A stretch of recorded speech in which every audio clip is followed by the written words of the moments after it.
네, 오늘 거룩한 주일 아침 우리의 부족함과 연약함 또 죄와 허물에도 불구하고 우리를 자녀 삼아 주시고 또 사랑과 은혜로 우리의 인생을 도우시고 보호해 주시는 하나님의 그 어루만져 주심이 우리 그린빌 가족들에게 언제나 함께 하실 수 있기를 간절히 기원합니다.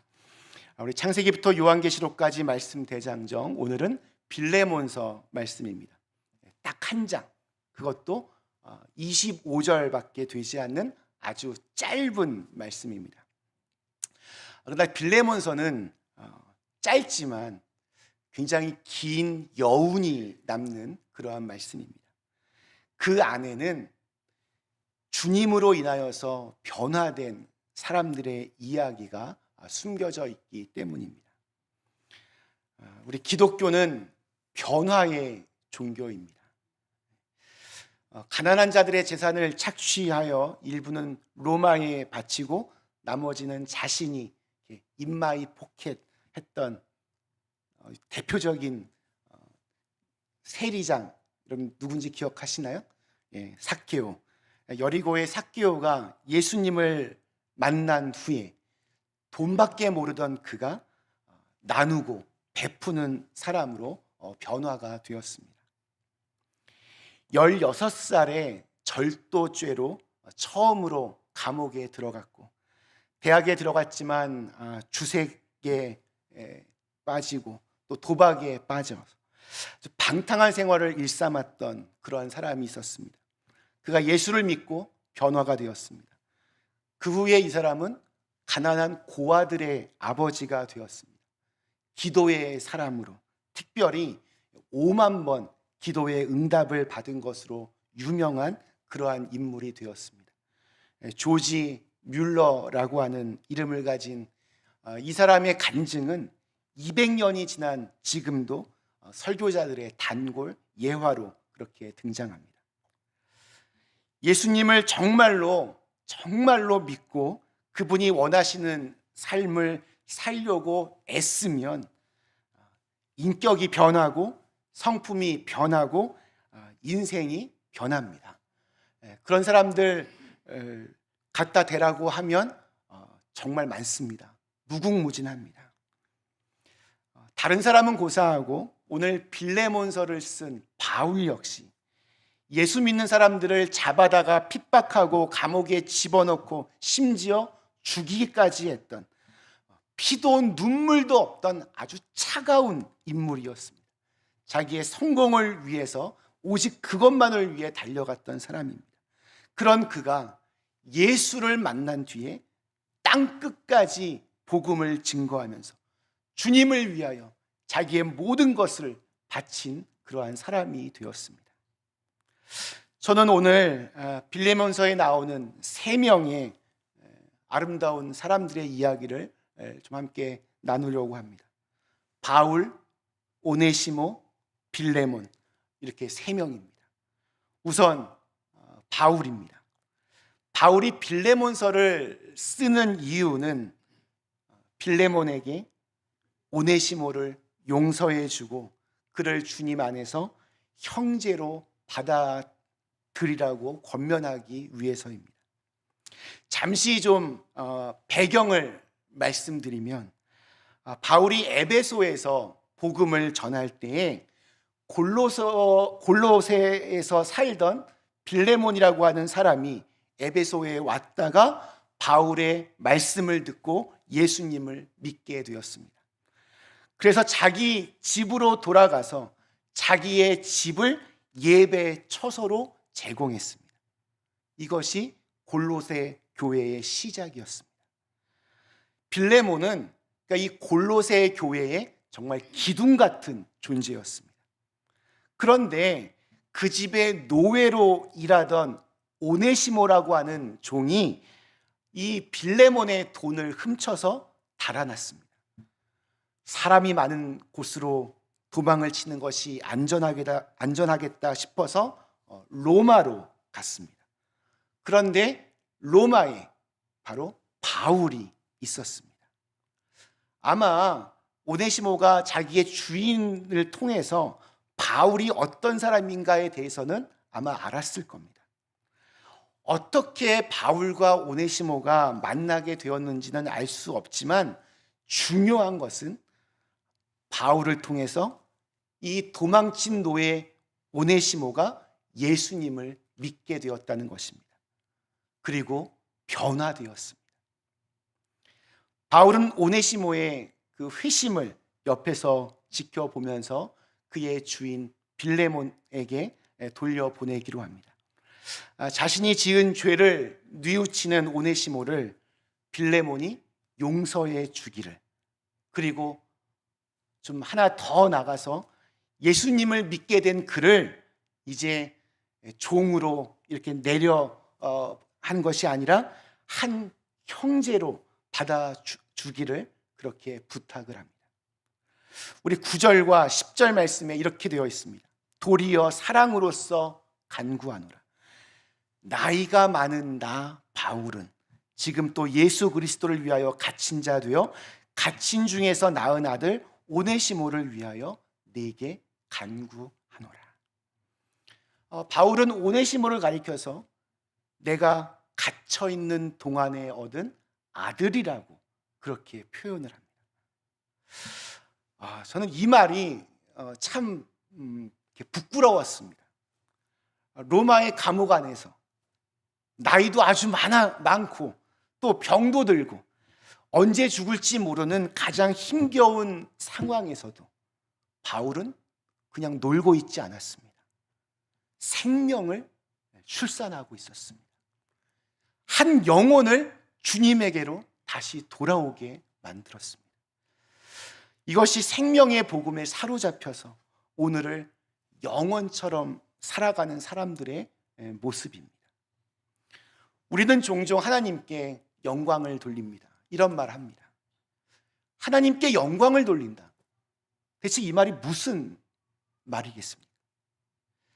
누군가가, 내 주위에 있는 어느 누군가가 주님을 믿는 나의 모습을 통해서 하나님의 선하심을 맛보게 되고 하나님이 얼마나 귀중한 분인지를, 얼마나 좋은 분인지를 경험하게 되면 그것이 나를 통해서 하나님의 영광이 드러나는 것이 아닐까, 그렇게 생각합니다. 바울은 한 사람을 바라볼 때 그 사람의 겉모습을 보고 함부로 판단하지 않았습니다. 오네시모가 노예라고 해서 함부로 그를 깔보지도 않았습니다.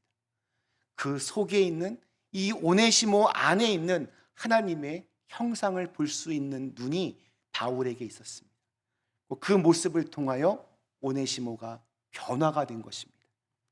또한 빌레몬에게도 4절에서 이러한 말을 남깁니다. 제가 표준세 번역 말씀으로 한번 읽어보겠습니다. 나는 기도할 때마다 그대를 기억하면서 언제나 나의 하나님께 감사를 드립니다. 이건 빈말이 아닙니다. 여러분, 감옥에 있는 바울이 할 수 있는 일이라곤 찾아오는 사람을 만나고 또 편지를 쓰고 그 다음 기도하는 일밖에 없었을 겁니다. 그는 그리운 이들의 얼굴을 하나하나 떠올리며 하나님께 기도했을 것입니다.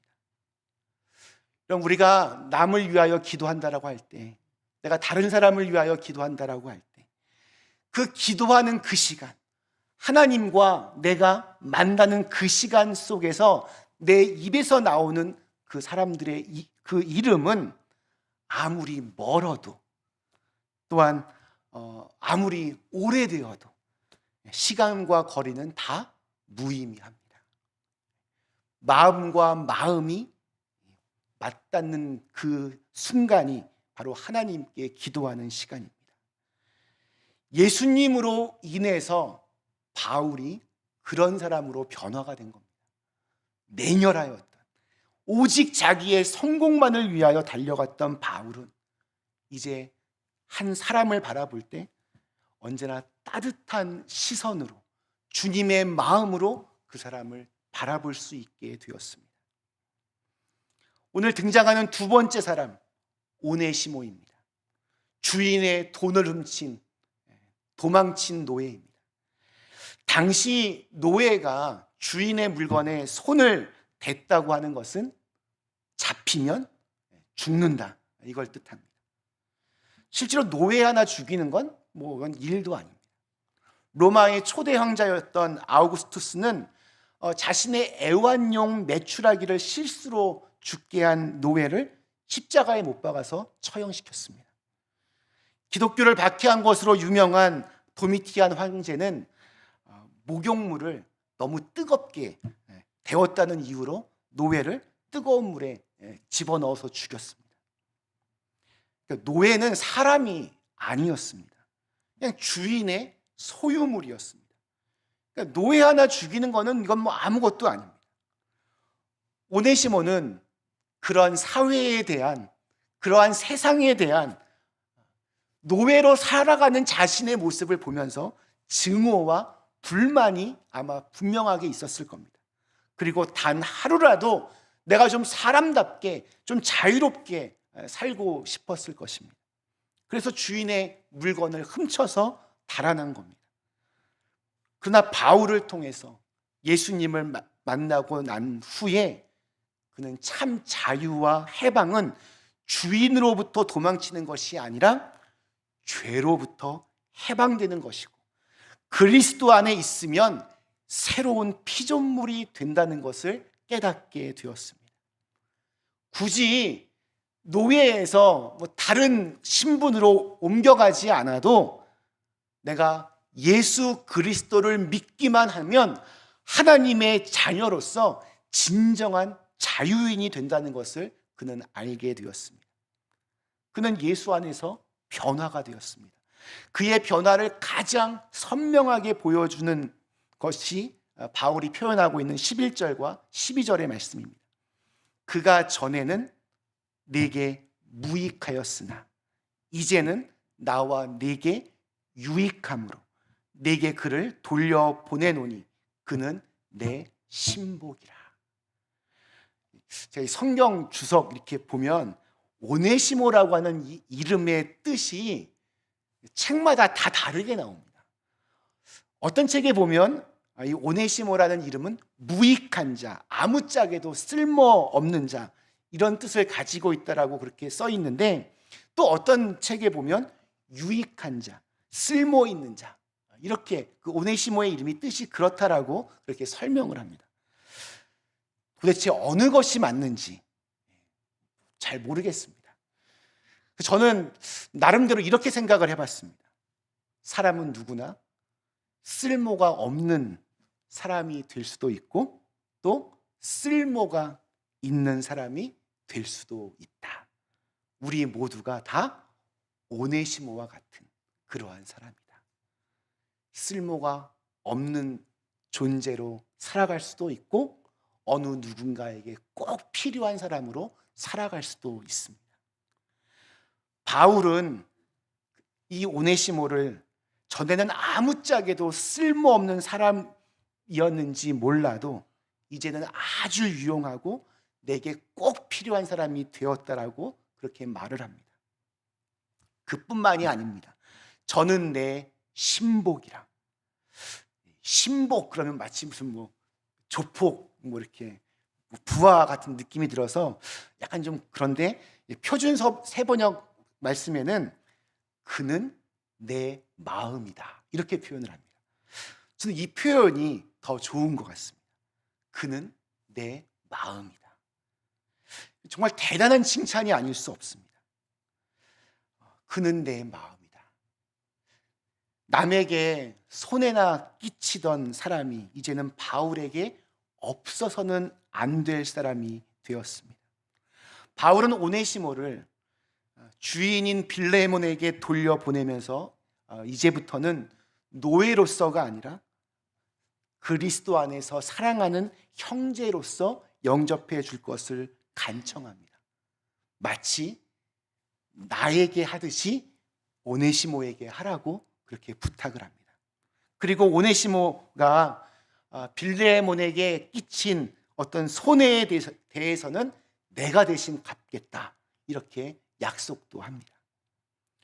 그러니까 어떤 추궁이나 처벌도 제발 오네시모에게 하지 말라라는 부탁을 한 겁니다. 그만큼 바울에게 오네시모는 너무나 귀한 존재가 되었습니다. 훗날 오네시모 돌아가서 빌레몬에게 진심으로 용서를 구하고 헌신적으로 교회를 섬겼습니다. 안디옥 지역 감독이었던 이그나시우스라는 분이 순교하기 직전에 편지를 몇 통 씁니다. 그 중에 한 통이 그 안디옥 지방 부근에 있는 에베소 교회의 감독이었던 오네시모에게 보낸 것이 있습니다. 사람들은 이 이그나시우스의 편지에 나오는 오네시모가 바로 빌레몬서에 나온 이 도망친 노예일 것이라는데 모든 의견이 일치합니다. 한때는 도망친 노예였는데 바로 그 사람이 교회의 지도자가 되었고 그 교회를 굳건하게 지키는 믿음의 수호자가 되었습니다. 생각해 보면 우리 기독교 신앙이 가진 신비한 힘이 바로 여기에 있습니다. 도망친 그 아무 쓰잘데 없었던 그 노예가 교회의 훌륭한 지도자가 되는 것. 전에는 사람들에게 해를 끼쳤지만 이제는 다른 사람들에게 기쁨과 유익함을 주는 사람이 되는 것. 이것이 바로 우리 기독교 신앙이 가진 신비함이고 주님께서 세상에 오신 목적입니다. 우리 마지막 빌레몬입니다. 빌레몬. 바울은 빌레몬을 5절에서 이렇게 평가합니다. 역시 표준세번역 말씀 제가 읽어보겠습니다. 형제여, 나는 그대의 사랑으로 큰 기쁨과 위로를 받았습니다. 성도들이 그대로 말미암아 마음의 생기를 얻었습니다. 이 구절 읽으면 읽을수록 아주 은혜가 됩니다. 성도들이 그대로 말미암아 마음의 생기를 얻었습니다. 빌레몬은 바울에게 큰 기쁨과 위로가 되는 사람이었습니다. 당시 이루 헤아릴 수 없는 핍박으로 인해서 교회가 아주 힘든 상황이었지만 빌레몬은 다른 이들의 지친 그 마음에 생기를 불어넣어주는 그러한 사람이었습니다. 아주 훌륭한 사람이었습니다. 자, 그러나 여러분 한번 생각해 보십시오. 자기의 돈을 훔쳐서 달아난 오네시모를 생각하면 빌레몬이 아무리 좋은 사람이라고 해도 그 마음 속에서 부글부글 끓어오르는 분노의 감정이 없을 수가 없습니다. 그의 성품으로 보았을 때 노예로 있던 오네시모에게도 아마 갑질을 하지는 않았을 겁니다. 다른 주인들과는 다르게 아마 자상하게 그를 대해 주었을 것입니다. 그런데 그런 오네시모에게 뒤통수를 맞은 겁니다. 어떻게 나한테, 내가 너한테 어떻게 했는데, 이런 섭섭한 마음이 빌레몬에게 분명히 있었을 겁니다. 근데 바울이 그런 빌레몬의 마음을 정확하게 꿰뚫고 있었습니다. 오네시모의 이 문제를 잘 풀어내는 것이 이 빌레몬에게도 아주 중요한 신앙적인 과제가 되었다는 것을 바울은 알았습니다. 그러니까 자기 속에서 일어나는 분노와 그 미움과 원한을 씻어내고 그를 그리스도 안에서 한 형제로 받아들이기까지 빌레몬은 정말 치열한 내적 갈등을 겪었을 것입니다. 그러나 빌레몬은 그 과정을 믿음으로 잘 이겨내었고 예전보다 더 성숙한 그리스도의 사랑과 화해와 용서를 그의 삶에서 보여주었습니다. 어떻게 가능했을까요? 주님의 복음이 그를 그렇게 만든 것입니다. 예수를 믿는다는 것은, 예수를 믿어서 내가 정말로 변화가 되었다고 하는 것은 이렇게 내가 할 수 없는 것까지, 내 마음에 들지 않는 것까지 예수님 때문에 하는 것을 말합니다. 복음으로 인해서 사람을 보는 눈과 그들과 맺는 관계가 달라지는 것이 바로 우리 그리스도인의 삶입니다. 예수님을 믿으면서도 용서하지 못하는 관계, 풀지 못하고 하나가 되지 못하는 인간관계가 있다면, 아직도 내 마음 어느 구석에 원수가 남아있다면 그것은 주님의 복음과는 상관이 없는 그런 사람일지도 모르겠습니다. 빌레몬에게 복음은 불가능한 용서를 하게 했으며 노예를 자기의 형제로 여기게 만들었으며 주님 안에서 새로운 가족이 무엇인지를 보여주는 계기가 되었습니다. 오네시모가 찾아왔을 때 빌레몬이 그를 예수 그리스도 안에서 한 형제로 맞아들였을 때 골로새 지역에서 이 빌레몬을 어떻게 바라봤겠습니까? 골로새 교회를 어떻게 바라봤겠습니까? 그것이 바로 하나님의 영광을 드러내는 일이었습니다. 우리 조선 말기에 박성춘이라고 하는 백정이 있었습니다. 백정 뭔지 아시죠? 소나 죽이는. 그러니까 이 신분제가 철저했던 조선 시대에서도 천민 중에서도 가장 낮은 천민, 바로 백정이었습니다. 그는 온갖 서러움과 사람들의 멸시 천대를 받으면서 그렇게 살았습니다.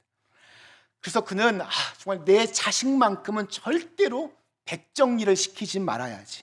그러다가 외국 선교사가 하는 어떤 학교에 아들을 보내게 되었습니다. 그리고 얼마 후에 이 백정 박성춘이 장티푸스에 걸려서 곧 죽게 되었습니다. 그때 그의 아들이 세브란스 병원 원장이었던 선교사님을 불러와서 치료를 하게 함으로 목숨을 건졌습니다. 그러자 그는 생명의 은인이 믿는, 그 외국인이 믿는 예수님을 나도 믿겠다라고 하면서 예수님을 믿게 되었고, 그 구원의 기쁨을 감당하지 못해서 수원과 서울을 오가면서 모든 백성들에게 예수님을 전했습니다. 그가 전도한 백정만 해도 정말 수백 명이 넘었다고 합니다. 그 후에 그는 서울에 성동교회를 설립하였고 그 교회 초대 장로가 되었습니다. 사람들은 백정이 장로가 되었다, 아주 은혜를 받았습니다. 그의 아들은 한국 최초의 외과 의사가 되었습니다. 그리고 그의 탄원으로 말미암아 그때까지 천민들은 호적의 이름이 올라가지 않았는데 천민들도 호적을 가지게 되었습니다. 인구조사에서도 카운팅이 되도록 그 운동을 펼쳐서 성과를 얻어내었습니다. 가장 하찮게 취급받던 백정이었지만 예수님을 만난 후에 그의 삶은 변화가 되었고, 그 변화는 다시 수많은 사람들의 변화로 이어졌고 또 나라 전체가 바뀌어지는 놀라운 일이 생겨나게 된 것입니다. 말씀 마치겠습니다. 사랑하는 그린비 가족 여러분, 우리 창세기부터 요한계시록까지 말씀 대장정, 오늘 빌레몬서에 나오는 주님으로 변화된 아름다운 세 명의 이야기를 살펴보았습니다. 예수를 믿으면 변해야 됩니다. 그러면 제가 좀 건방진 무례한 질문 하나 하겠습니다. 여러분은 얼마나 바뀌셨습니까? 얼마나 변화되셨습니까? 비포, 애프터, 자신 있게 여러분은 어떤 것을 말씀하실 수 있겠습니까? 예수를 믿으면 변화가 된다라고 하는 것은 조금 더 착하게 바뀌는 것이 아니라 내 힘과 능력으로 할 수 없는 부분을 주님께서 주신 힘으로 가능하게 하는 힘입니다. 바울, 오네시모, 빌레몬 모두 원래 그랬던 사람들이 아니었습니다. 복음이 그들을 다른 차원의 사람으로 그렇게 바꾼 것입니다. 그 변화가 하나님의 영광을 만들어내었습니다.